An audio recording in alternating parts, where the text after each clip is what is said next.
जो ना आए वो लिखते चलिएगा। ताज का शासन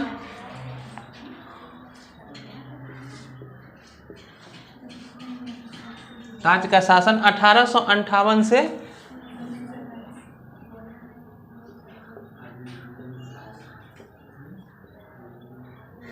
1947, यही है ताज का शासन। ताज का शासन 1858 से 1947 ईस्वी। अब इसमें हेडिंग दीजिएगा सबसे पहले 1858 का भारत शासन अधिनियम। 1858 का भारत शासन अधिनियम।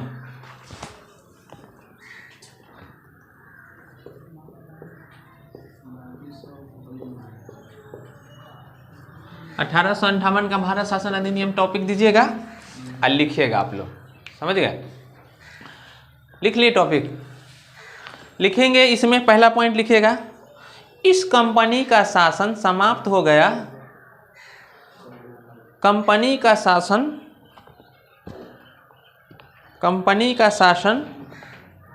समाप्त हो गया। शासन सीधे ताज के हाथों में चला गया। शासन सीधे ताज के हाथों में चला गया। नेक्स्ट पॉइंट लिखिएगा, भारत सचिव का पद गठित किया गया। भारत सचिव का पद गठित किया गया।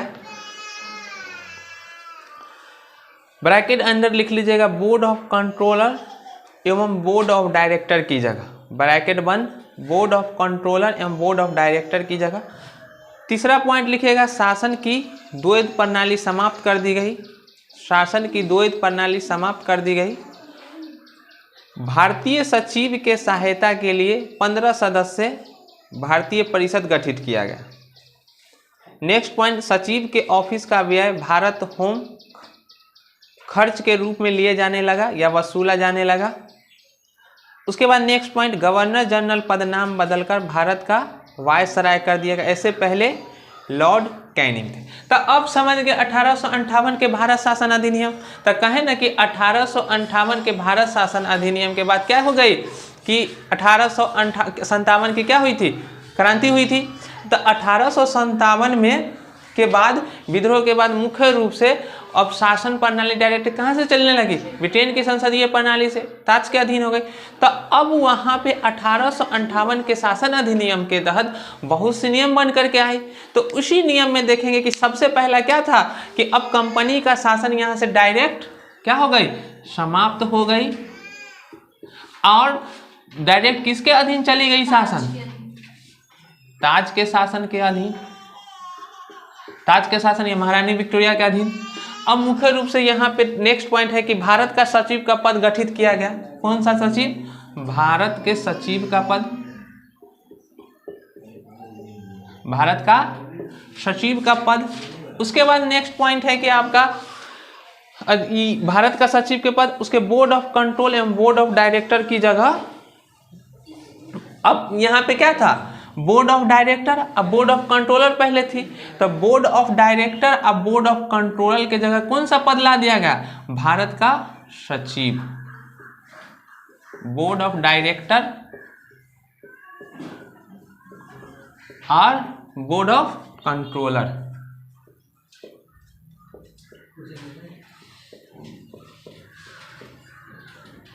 बोर्ड ऑफ कंट्रोलर की जगह कौन आ गया, भारत के सचिव की पद आ गई। नेक्स्ट में था कि भारत के सचिव की सहायता के लिए 15 सदस्य भारतीय परिषद। क्या हो गया कि ये जो भारत के सचिव हैं इसके लिए कितनी सदस्य समिति गठित की गई, 15 सदस्य गठित की गई। उसके बाद नेक्स्ट में था कि सचिव के ऑफिस, अब इस सचिव जो है इसके ऑफिस के व्यय के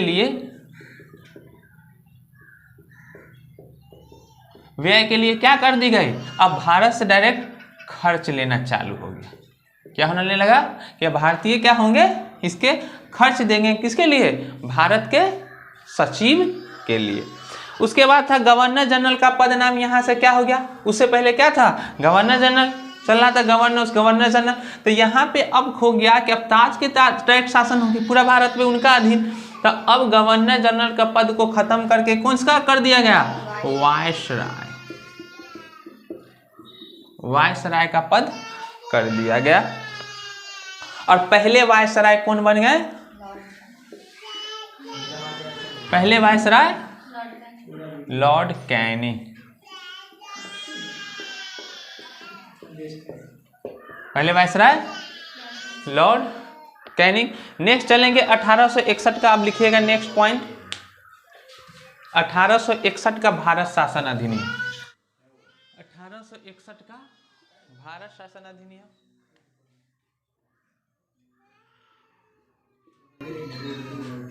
लिख लीजिएगा टॉपिक, 1861 का भारत शासन अधिनियम, 1861 का भारत शासन अधिनियम।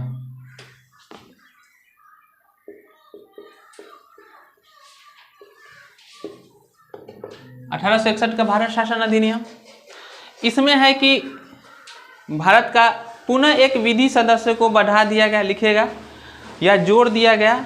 उसके बाद लॉर्ड कैनिंग द्वारा 1859 में प्रारंभ में की गई पोर्टफोलियो प्रणाली की मान्यता दी।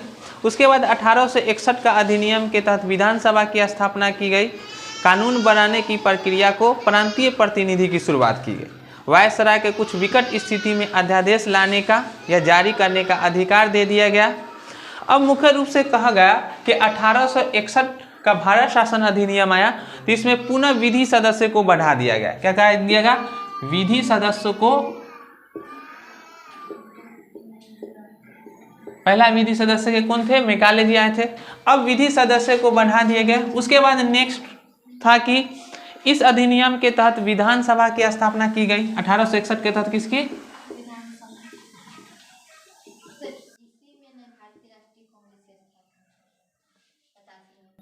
विधानसभा की स्थापना की गई। उसके बाद नेक्स्ट में है कि वायसराय के कुछ विकट स्थिति में अध्यादेश लाने का अधिकार। अब क्या कर दिया गया कि जब कोई विकट परिस्थिति आ जाएगी तो उस समय कौन अध्यादेश ला सकते हैं,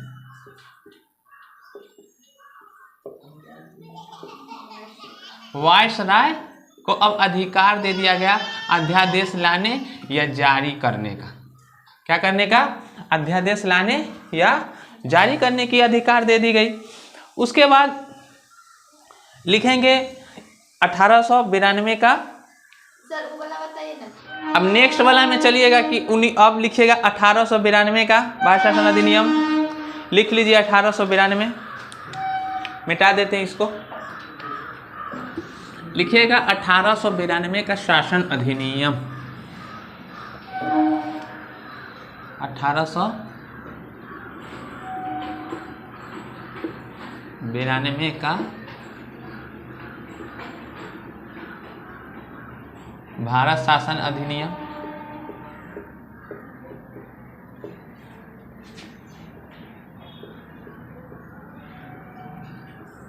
लिखेगा 1892 का भारत शासन अधिनियम। लिखेगा 1892 के अधिनियम के तहत निर्वाचन पद्धति का आरंभ हुआ अप्रत्यक्ष रूप से। सेकेंड पॉइंट, केंद्रीय विधान परिषद में भारतीय सदस्यों को वार्षिक बचत पर बहस या प्रश्न पूछने का अधिकार दे दिया गया। तो इसमें कहा कि दो तरफ मुख्य रूप से है कि एक पहला आ गया कि इस अधिनियम के तहत क्या करना अपना ली गई 1892 में, निर्वाचन पद्धति। क्या होगी, निर्वाचन पद्धति आएगी। और ये निर्वाचन जो होगा किस रूप में होगा, अप्रत्यक्ष,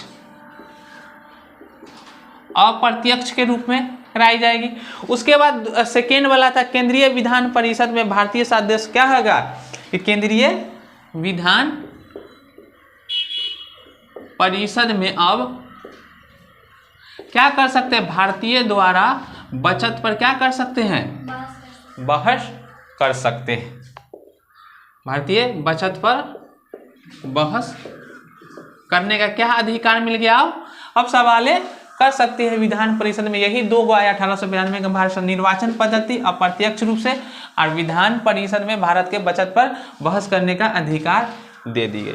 अब नेक्स्ट लिखिएगा 1909 ईस्वी का भारत शासन अधिनियम या मार्लो मिंटो अधिनियम। नेक्स्ट लिखिएगा 1909 ईस्वी का भारत शासन अधिनियम।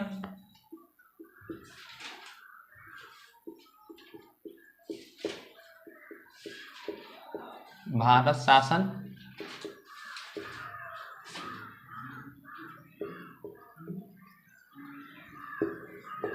उन्नीस सौ 9 ईस्वी का भारत शासन अधिनियम या इसी को कहते हैं मार्लो मिंटो अधिनियम या मार्लो मिंटो सुधार।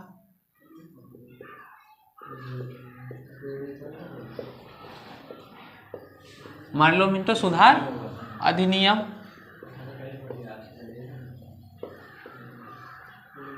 ये लिखेगा इसमें फर्स्ट पॉइंट, पृथक निर्वाचन के आधार पर मुसलमानों को आरक्षित सीट दे दी गई। इसमें क्या कर दी गई, पहली बार 1909 ईस्वी के भारत शासन अधिनियम या मार्लो मिंटो अधिनियम के लिए मुसलमानों के लिए क्या कर दी गई, पृथक निर्वाचन पद्धति को अपना ली गई, पृथक कर दी गई आरक्षित सीट। अब यहाँ पे क्या कर दी गई, कौन सा चुनाव प्रणाली आ गई, पृथक निर्वाचन प्रणाली।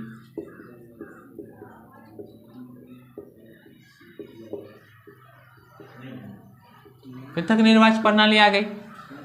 उसके बाद नेक्स्ट में का सार्वजनिक विषय पर प्रश्न पूछने का अधिकार। इससे जस्ट 1909 से कौन था, 1909 से पहले 1892 में आपको क्या दे दिया था, बचत पर बहस। 1892 में आपको दिया बचत पर बहस करने, क्या कर सकते थे पहले, बचत पर बहस कर सकते हैं। और 1909 ईस्वी के अधिनियम में क्या आपको दे दिया, सार्वजनिक विषय पर सार्वजनिक, जो सार्वजनिक विषय है उस पर क्या कर सकते हैं, प्रश्न पूछ सकते हैं। प्रश्न पूछने का क्या कर दिया गया, अधिकार दे दी गई, किसमें, 1909 ईस्वी के मार्लो मिंटो।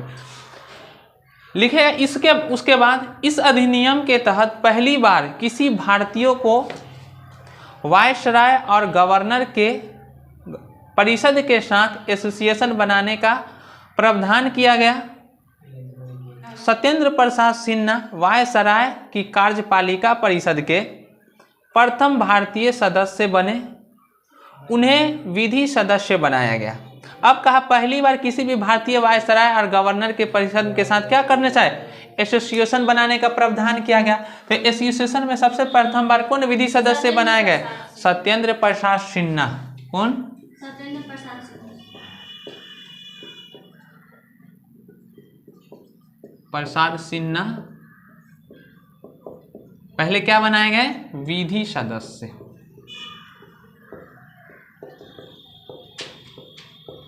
विधि सदस्य बनाए गए। नेक्स्ट लिखिएगा 1919 का भारत शासन अधिनियम। पहले भारतीय विधि सदस्य, हाँ पहले भारतीय विधि सदस्य सत्येंद्र प्रसाद सिन्हा। नेक्स्ट चलेंगे, नेक्स्ट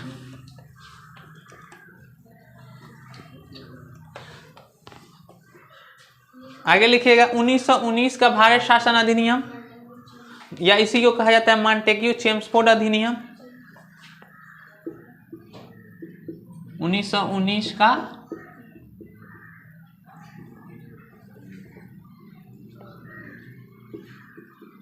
का भारत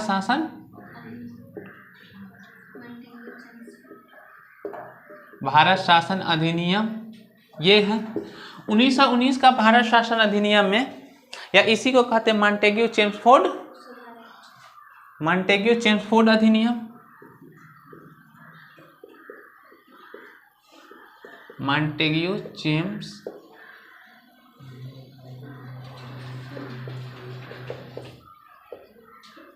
चेम्सफोर्ड अधिनियम ये इसमें लिखिएगा कि 1919 का भारत शासन अधिनियम के तहत केंद्र में द्वैध व्यवस्था शुरू की गई। कौन सी व्यवस्था सबसे पहला बार, द्वैध व्यवस्था। किसमें, केंद्र में द्वैध व्यवस्था चालू कर दी गई। इस द्वैध व्यवस्था में दो बनाए गए कौन कौन? उच्च सदन और दूसरा केंद्रीय विधानसभा।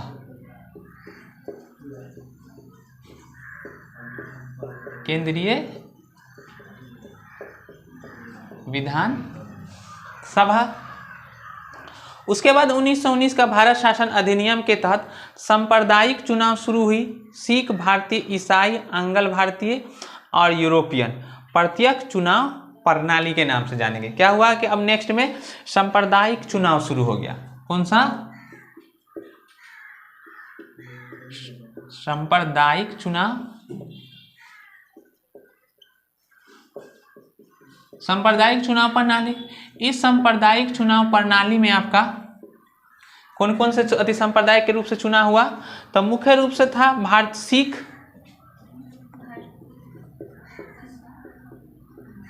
उसके बाद भारतीय ईसाई,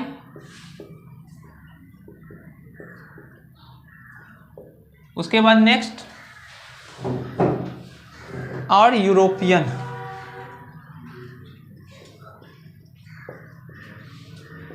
यूरोपियन यही था। कौन कौन था मुख्य रूप से? कि सिख, भारतीय ईसाई और यूरोपियन। यही किसका? सांप्रदायिक चुनाव प्रणाली हो गई। अब सांप्रदायिकता रूप से सब तो क्या होगा? अलग अलग आरक्षित। अब नेक्स्ट कर देंगे 1900। इसी का प्रत्यक्ष चुनाव पद्धति अपनाया गया। क्या हो गया यहां से? प्रत्यक्ष चुनाव पद्धति। प्रत्यक्ष चुनाव प्रणाली लिख लेंगे। कहे कि प्रत्यक्ष चुनाव प्रणाली कौन से अधिनियम के तहत?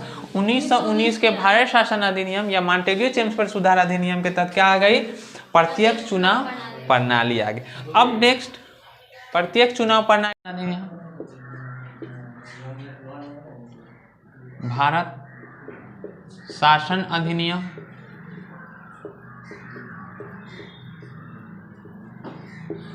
ये बहुत इंपॉर्टेंट है। 1935 का भारत शासन अधिनियम, क्योंकि इसे लघु संविधान के नाम से भी जाना जाता है। क्योंकि जब क्या हुआ कि संविधान जब हमारे बनकर तैयार हुआ, लागू हुआ, तो इसमें से क्या हुआ?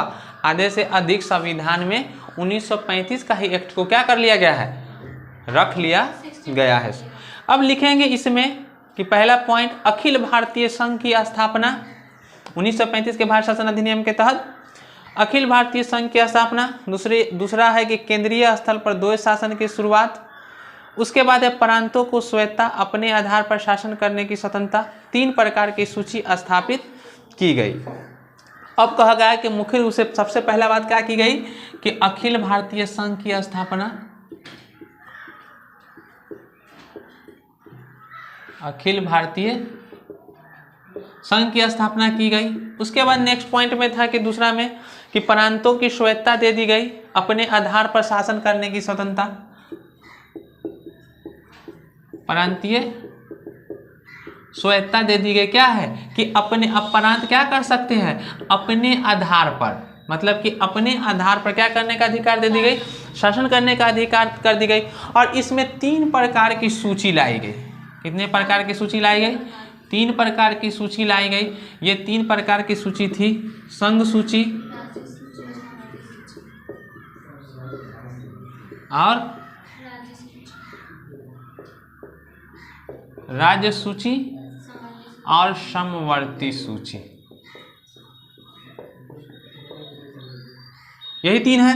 एक है संघ सूची, राज्य सूची और तीसरा समवर्ती सूची। उसके बाद नेक्स्ट का इसी में 1935 में संघीय न्यायालय की स्थापना की गई। कौन सी न्यायालय की स्थापना की गई? नेक्स्ट पॉइंट लिखेगा।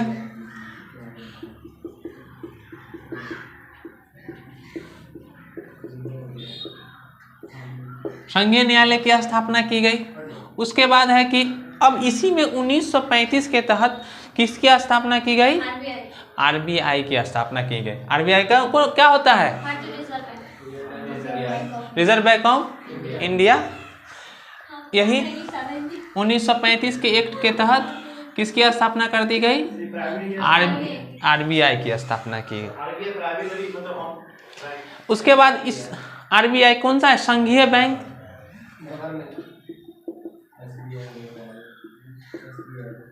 संघीय बैंक है, इसकी स्थापना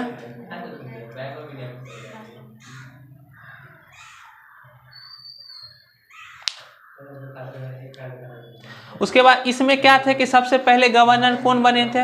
तो sir Osborne Arkell Smith RBI के पहले गवर्नर।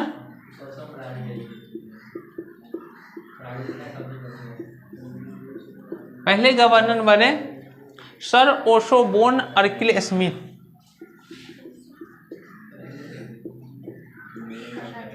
सर ओशोबोर्न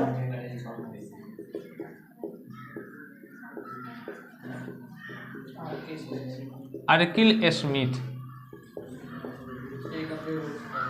कब बने? तो 1 अप्रैल 1935 से लेकर कब तक थे? 1 अप्रैल 1935 से लेकर के 30 जून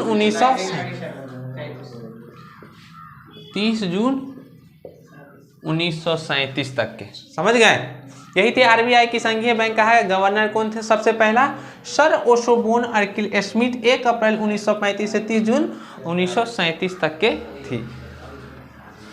और इसी में सबसे पहली बात क्या कर दी गई कि जैसे ही पहले उसमें से देखे थे ना कि प्रांत में लगा था द्वैध शासन, उस प्रांत में द्वैध शासन को समाप्त कर दी गई और अब कहाँ लगा दी गई? यहाँ से अति प्रांत में 1935 के शासन अधिनियम के तहत क्या कर दी गई?